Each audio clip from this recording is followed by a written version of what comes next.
मैं फिर भूल गई, वो कविता जी कहाँ हैं भाई? इतनी जल्दी उन्होंने क्यों फिल्म इंडस्ट्री को बाय कह दिया? वो किधर है ये बताएं। मैं आपको बताऊं, मेरी वो बहन जो है ना बड़ी बड़ी मैजिकल इंसान है। उनके लिए हमेशा से ना ये चीज़ बहुत इम्पोर्टेंट थी कि ठीक है, आपने जब अपना गोल अचीव कर लिया ना, और क्या इससे ज़्यादा गोल होता है कि आपकी जो भी प्रोजेक्ट्स आप कर रहे हैं, ड्रामास कर रहे हैं या फिल्म कर रहे हैं, वो हिट हो, पब्लिक आपको पसंद करे, बहुत पसंद करे, आप पॉपुलर हो, हर जगह जहाँ जा रहे हैं यू स्टार, आपको छुपना पड़ रहा है, ये सारी चीज़ें हो गई। तो what next? You need to find new avenues ना। आप आगे भी बढ़ते हैं, सारी जिंदगी एक वो लकीर के फकीर रह के वो डाउनफॉल तक क्या वेट करना है? तो अपने पीक ऑफ हर करियर उन्होंने छोड़ दिया। ठीक है, ये बड़ी बात है, लेकिन बाकी हमें मुझे भी लगता है कि भाई इसके अलावा और कोई काम नहीं आता, मतलब एंकरिंग के अलावा कुछ भी नहीं आता है। नहीं, तो she is been a very successful business woman, she is an artist. Pakistan में होती है कहीं बाहर? नहीं, बाहर होती है। पहले वो स्टेट्स में थी, अब वो यूएई साइड पे है और ट्रैवलिंग उनकी लगी रहती है ना। शादी पे कौन कौन रिश्तेदार जो है वो आपका आ गया था, मतलब क्योंकि ज्यादातर लोग बाहर भी मेरी बड़ी बहन थी और उनके बच्चे और उनके बच्चों के बच्चे, बस फैमिली में से, इमीडिएट फैमिली में से तो यही थे। मेरी वालदा थी साथ, और दूसरी बहन नहीं आ सकी बिकॉज कुछ हमने भी तो बिल्कुल अजीब सी प्लान की। इनकी तरफ से इनकी सिस्टर थी, इनकी अम्मी थी, इनके वालिद थे, और बड़े भाई इनके भी नहीं आ सके, वो भी स्टेट्स में होते हैं। यानी कि वैसे देखा जाए ना, इम्पोर्टेंट माँ बाप बस हो ना तो वो चीजें पूरी हो जाती है। असल तो हमें यही था। पता है, मैं आपको एक बात बताऊं, बहुत सारे लोगों को एतराज भी हो गया। कुछ तो ऐसे भी लोग हैं जो आकर खाकर उसके बावजूद भी जो है ना ऐसे तर्क ताल्लुक कर लिया जैसे पता नहीं मैंने उनके साथ कभी कुछ अच्छा किया ही नहीं था। अच्छा ठीक है ना। मुझे बताएं, शादी में ऐसा तो नहीं हुआ कि कोई आपको सलामी का वो एनवलप आया और अंदर से खाली हो? हुआ। नहीं, एक बंदे ने, असल में हमने अपने कार्ड के ऊपर ना, हमारा एक बड़ा क्रिएटिव किस्म का कार्ड था जो पहले कभी किसी ने नहीं देखा होगा। आपको जरूर, मैं आपको अब प्लीज मैं देखूंगी जरूर। उसके आखिर में लिखा हुआ है कि दिस शादी is not free, okay, bring money in cash and pounds and dollars are preferred. तो उसके अंदर एक बंदे ने $1 दिया हुआ है, और वो भी उसने निकाल के मुझे कहा ये आपके लिए लेके आया हूँ, ये मैं वापस ले रहा हूँ क्योंकि मुझे अभी जरा हालात खराब है। मैंने कहा तो ये एनवेलप भी ना वापस साथ ही ले जाए, और खाना ना खाइएगा प्लीज, तशरीफ ले जाइए यहाँ से, मेहरबानी करें। मतलब अगर पूरे 300 भी सलामी बनती नहीं, तो वो बस आपको पता है कुछ लोग शोधे जो कि बस शायद लिया इस चीज को। खैर हाँ, उन्होंने कहा चलो। लेकिन मुझे बताएं कि कितना मैक्सिमम आपको कितनी सलामी पड़ी शादी में? इनको पड़ी स्पेसिफिकली, मेरा ख्याल है मेरे घर वालों की तरफ से। बोल दो, बस कीमत पैसे बताने की जरूरत नहीं है, बस बता दें कि माशाल्लाह I am thankful to all those friends and family members who came, और मैं कहती हूँ बहुत अच्छी सलामी। मुझे बता दें कौन दो बंदों ने सबसे ज्यादा दी। नाम नहीं पूछ मैं बताऊं, लेकिन सबसे ज्यादा कितनी पड़ी? सबसे ज्यादा तो मैं बताऊं कि इनकी फैमिली में से इनके वालिदैन ने सलामी जो की मुझे, उसके अलावा मेरी सिस्टर ने, ठीक है, and at the same time मेरे चंद फ्रेंड्स ने। मैंने तो बिल्कुल सिर्फ उनको इनवाइट किया था, लेकिन माशाल्लाह मतलब they genuinely showed their love, they been there throughout, जिसमें से शहजाद भाई का मैं नाम सरे फहरिस्त रखूंगी क्योंकि वो बेचारे शाम मेरे निकाह से पहले भी 1 घंटा पहले के आके बैठे हुए थे, जो वीडियो स्पॉट वाले हमारे शहजाद साहब हैं, वो बैठे रहे, शहजाद नईम नाम है उनका, वो बैठे रहे। उसके अलावा फिर मेरी दोस्त आलिया अली, मेरी दोस्त दानिया अनवर, फरहान भाई तो सारे खाने पीने हर चीज को इस तरह देख रहे थे कि जैसे कि मतलब उनकी सगी बहन की शादी है।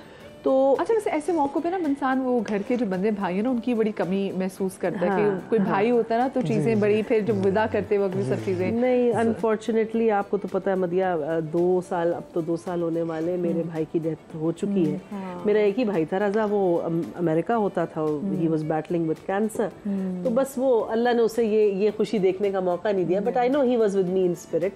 और मेरा वो भाई हमेशा, जब मैं छोटी थी, क्योंकि मुंबई से 16-17 साल बड़ा था, तो बहुत प्यार करता था मुझसे, और उसकी बड़ी अच्छी हाई होप्स थी मेरे लिए। मैं समझती हूँ कि उसी की दुआएं हैं जो मुझे हमार मिले, और जो जैसा वो मेरे लिए सोचते थे और जिसपे वो गुस्सा भी कभी कभी करते थे, but I was not settling कि ये वो पता नहीं क्या करोगी ये वो, लेकिन अल्लाह का शुक्र है ये उनकी दुआएं थी शायद जो हमारे जैसा अल्लाह ने मुझे लाइफ पार्टनर दिया। Deeply in love with you, भाई. Alhamdulillah, I'm very lucky and thank you for that. And I am very lucky too. और यहाँ पे यकीनन आप सही कह रही हैं, लेकिन आप मेंशन करें कि मेरी वालदा बहुत बीमार थी and she it was very hard for her to come, और उन्होंने बहुत हिम्मत दिखाई। बहुत मुश्किल होता है। और भी चीज़ मैं बताऊं, ये जब बात आई गई बीच में, मैं समझती हूँ कि इनकी पूरी फैमिली में से, हालांकि मेरी हर किसी से बहुत अच्छी बातचीत, लेकिन जितनी मेरी इनकी वालदा से दोस्ती है ना, मैं रिस्पेक्ट करती हूँ उस दोस्ती की, क्योंकि सास और बहू के लिए इस तरह की बॉन्डिंग होना, मैं समझती हूँ शायद वो अमार की साइड नहीं लेती हैं जितनी वो मेरी साइड लेती हैं बहुत सारे मामलात में। मुझे उनसे कुछ डिस्कस करना हो, कोई बात करो, और जितनी वो दुआएं हमें देती हैं, she is such a humble person, माशाल्लाह माशाल्लाह।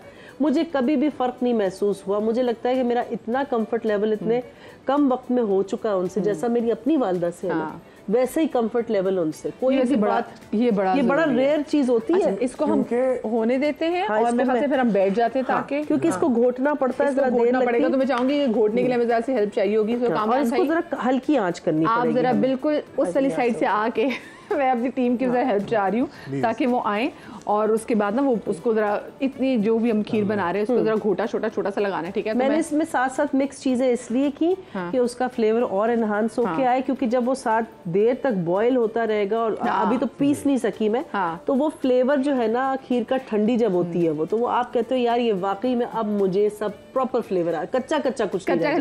लेकिन देखिए अच्छी बात ये जनाब, जरा इन्होंने अपनी ससुराल जाके तो अभी तक खीर नहीं बनाई, तो जो पहली खीर ये बना रही है मेरे शो पे बना रही है, आप इसको भी कह सकते हैं कि हाँ भी एक डेमो दे रही है हमें, ठीक है ना। तो यहाँ पे खीर बनेगी, मैं उनको बताऊंगी कि हाँ बहन क्या कुछ कमी बेशी रहेगी और आपको क्या कुछ करना है।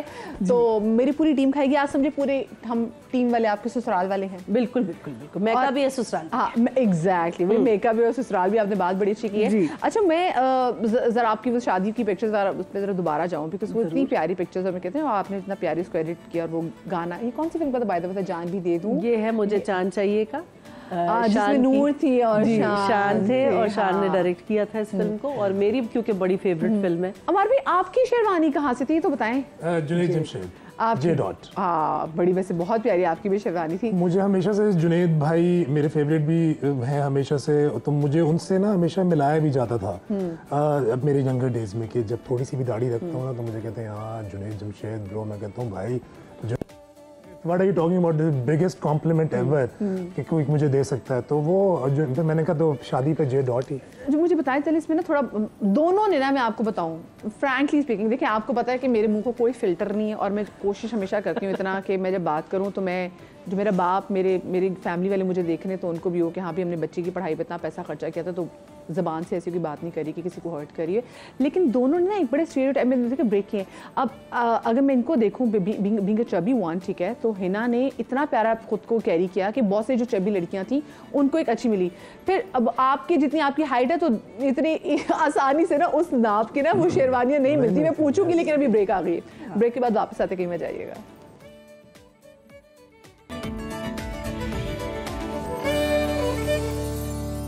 जी welcome back after the break. हमारे साथ आज हिना मौजूद है, हमारे साथ अमार भाई मौजूद हैं, नौबियात जोड़ा तो हमारे साथ मौजूद है ही, और हम जहाँ पर ज़िंदगी की बहुत सारी चीज़ों के वाले से बात कर रहे हैं, एक बहुत अहम इशू उसके वाले से बात करना भी ज़रूरी है। वो बात है कि मैं हमेशा अपने शोज़ में कहते आई हूँ कि आप निकाल लीजिए पूरी दुनिया का मैप और फिर एक सवाल पूछें कि वो कौन सी ऐसी जगह है जहाँ पे पोलियो अब भी पाया जा रहा है, ये वायरस अब भी मौजूद है। सिर्फ दो जगह आपको जनाब लाल डॉट्स नज़र आएंगे, एक है अफ़गानिस्तान, दूसरा पाकिस्तान। इथियोपिया जैसा मुल्क और ऐसे बहुत सारे ममालिक जो भूख और अफलास की हालत में रह के भी, मतलब जहाँ इतनी गुर्बत है, वो भी लड़ लिए इस वायरस से। हम लोग अभी तक लड़ ही नहीं पाए इससे। हुकूमत पाकिस्तान हर 3 महीने के बाद बड़ी शिद्दत से ये पोलियो वैक्सीनेशन की कैंपेन चलाती है, और अभी भी अगर मैं आपसे जो बात कर रही हूँ तो तकरीबन 3 जून से ये कैंपेन शुरू हुई है। तकरीबन 66 अजला में ये जो कैंपेन है पोलियो के कतरे पिलाने की, ये जारी और सारी है। हमारे पोलियो वर्कर्स अपनी जान पे खेलते हुए, मौसम की कोई भी सख्ती हो उसको बर्दाश्त करते हुए, चाहे बर्फ़ पड़ी हो, चाहे जितनी मर्जी धूप हो, ये पोलियो वर्कर्स निकल रहे हैं। यकीन माने इनका अपना कोई फ़ायदा नहीं है, फ़ायदा है आपके बच्चों का। कैसे, इस हवाले से बात करेंगे। हमारे साथ मौजूद हैं डॉक्टर वसीम जमालवी साहब, जो कि डाउ यूनिवर्सिटी ऑफ हेल्थ साइंसेज में एज असिस्टेंट प्रोफेसर के फ़राइज़ जो है सर अंजाम दे रहे हैं। स्टूडियो में भी मौजूद हैं। अस्सलाम वालेकुम डॉक्टर साहब and welcome to my show. Doctor साहब, सबसे पहले तो मुझे बताएं क्या वजह है हम इतने सालों से पोलियो वैक्सीनेशन की मुहिम का हम भी हिस्सा बन रहे हैं, हम इस पे बात भी कर रहे हैं, बता भी रहे हैं, उसके बावजूद अभी पिछले दिनों फिर नए केसेस और पोलियो के निकल आए हैं।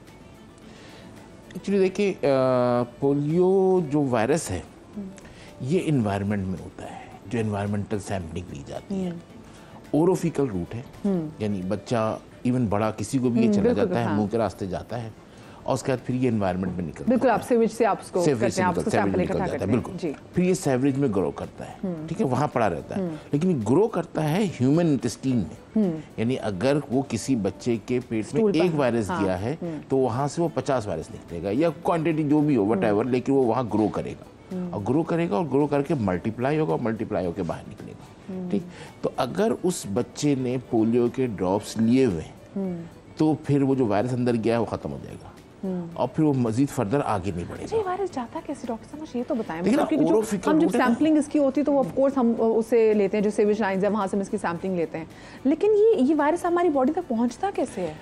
देखिए, एक्चुअली ओरोफिकल रूट है, ठीक है ना,